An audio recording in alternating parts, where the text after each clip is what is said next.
일인도 마찬가지고 사업하시는 분들도 뭐 일상이 이제 판단을 잘 해야 되는 거죠. 이제 어제 헌법재판소의 판결에 대해서도 찬반 양론이 확실하게 나눠지고 특히 이제 어제 것을 전혀 받아들일 수 없는 분들한테는 상당한 충격이었죠. 그러니까 그 사람이 갖고 있는 그런 인생관이라든지 정의관, 역사관, 세계관에 따라서 어제 사건도 굉장히 다르게 볼 수가 있는 거죠.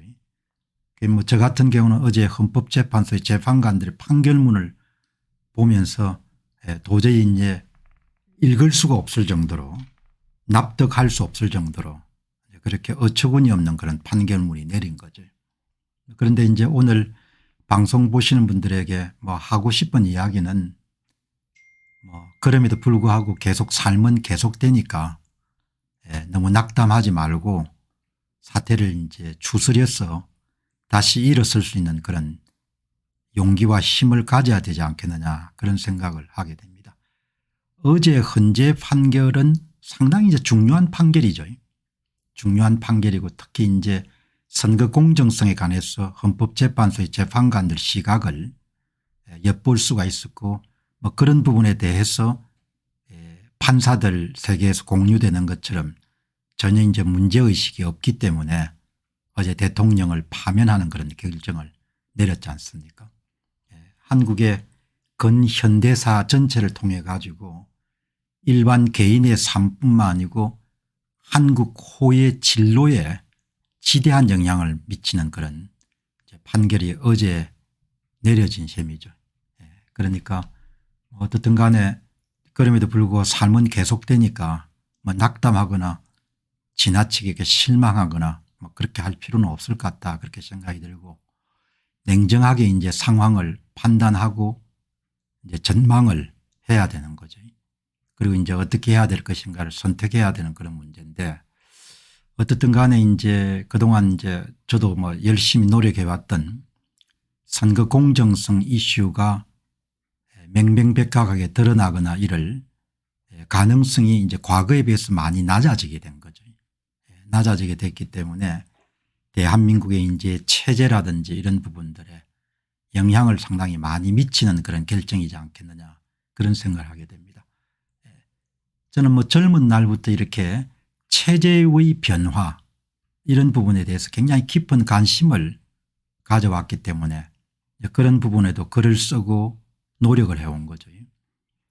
제가 2004년도에 썼던 노무현 정부 동안에 썼던 그 책이 제가 쓴 책 중에 한 200여 권 정도 되는 책 속에서 가장 많이 읽힌 책인데 이제 그 책 제목이 10년 후 한국이란 책이거든요.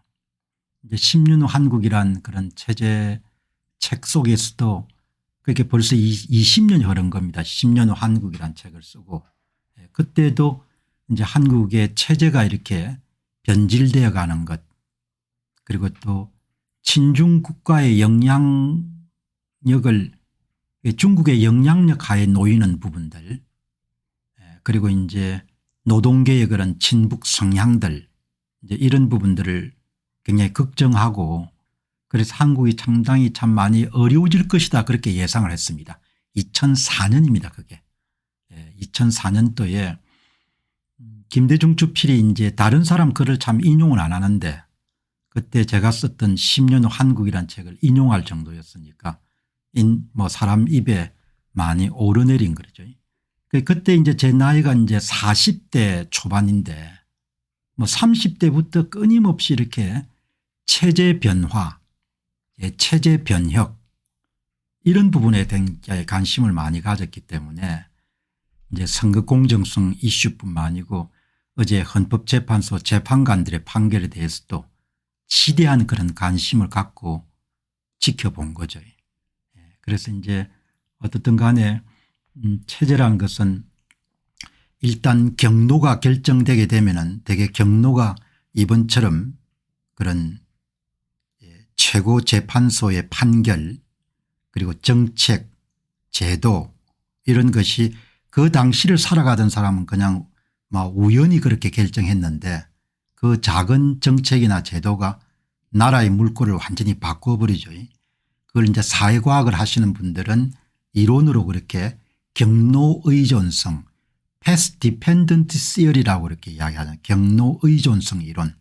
한 국가나 조직이 특정 시점에서 우연찮은 정책이나 제도의 변화에 따라 가지고 그 나라의 방향이 완전히 결정돼 버리는, 그리고 그 방향을 벗어나기가 힘든 그런 것을 빗대어서 되게 사회과학을 하는 사람들이 자주 사용하는 그런 이론 가운데 하나가 경로의존성 이론, Path Dependency Theory 같은 것을 많이 쓰는 거죠. 그러니까 제가 항상 이렇게 한국 사회 문제를 볼 때 그렇게 이제 이 참 경로의존성 이론 이런 부분에 따라서 체제의 성격이나 이런 부분에 변하는 것을 관심 있게 보고 우려를 하는 거죠. 그러니까 2013년도에 사전투표 제도를 도입할 당시에 아마 황우여 씨가 새누리당 당대표였을 겁니다. 그다음에 이제 김무성 씨가 당대표였는데 그런 분들은 뭐 그렇게 깊게 생각을 안 했을 겁니다. 그렇게 깊게 생각 안 했는데 어떻든 간에 그 제도가 이제 한국 제도의 정치 지형도뿐만 아니고 체제를 이제 바꾸는데 엄청난 기여를 한 거죠. 그리고 이제 그 이후에 2020년도 4.15 총선에 3년 6개월 만에 모두가 무산됐던 대법원 대법관들의 그런 선거 무효소송 판결, 그리고 그 이후에 이제 이번에 2025년도 4월 4일 날 헌법재판소의 윤 대통령 파면 인용, 파면 선고, 이 부분들이 다 같은 맥락에서 그렇게 해석이 될 수 있을 것 같거든요. 어쨌든 우리 앞 세대가 걸어왔던 거에 비해 가지고 지금 기성세대들 저를 포함해서 이제 노년기에 접어든 사람뿐만 아니고 특히 이제 젊은 분들 삶에서는 상당히 이제 새로운 환경이 펼쳐지게 되는 거죠. 경로의존성 이론에 따르게 되면은. 그래서 여러분들이 뭐 공병호 TV도 참조하시고 그다음에 또 유튜브나 이런 데 정론을 펼치는 그런 분들의 의견을 다 종합하셔 가지고 현재 상황을 잘 이렇게 판단하셔서 그리고 이제 앞으로 일어날 상황을 잘 전망해서 개인적 선택뿐만 아니고 가족의 선택, 또 사업하시는 분들은 사업적 선택에 굉장히 신중함을 더해야 되지 않겠냐 그렇게 생각합니다. 그래서 저도 뭐 어제 판결이나 이런 부분에 크게 개의치 않고 사회 문제의 지평을 조금 더 세계적 이슈라든지 이런 부분을 확장을 해 가지고 여러분들이 판단하고 전망하시고 그리고 선택하는 데 도움이 될 수 있도록 그렇게 힘을 더하도록 그렇게 하겠습니다.